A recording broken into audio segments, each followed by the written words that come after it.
بسم اللہ الرحمن الرحیم۔ آج کا سبق کنویں کے باقی مسائل۔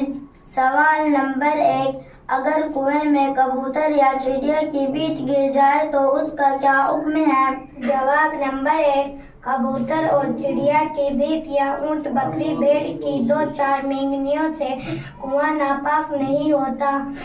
سوال نمبر 2، اگر کنویں میں کافر ڈول نکالنے کے لیے اترا اور پانی میں غوطہ لگایا تو کنویں کا کیا حکم ہے؟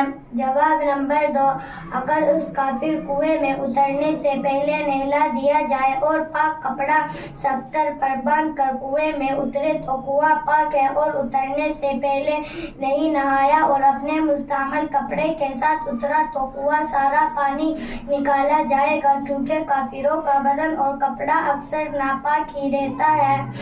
سوال نمبر 3، اگر کنویں پر کوئی خاص ڈول پڑا نہ رہتا ہو بلکہ لوگ چھوٹے بڑے مختلف ڈولوں سے پانی بھرتے ہو تو اس کنویں کو پاک کرنے کے لیے کس ڈول سے پانی نکالا جائے؟ جواب نمبر 3، جبکہ کنویں پر کوئی خاص ڈول نہ ہو یا کنویں کا خاص ڈول بہت بڑا یا بہت چھوٹا ہو تو ان صورتوں میں درمیانی ڈول کا اعتبار ہے۔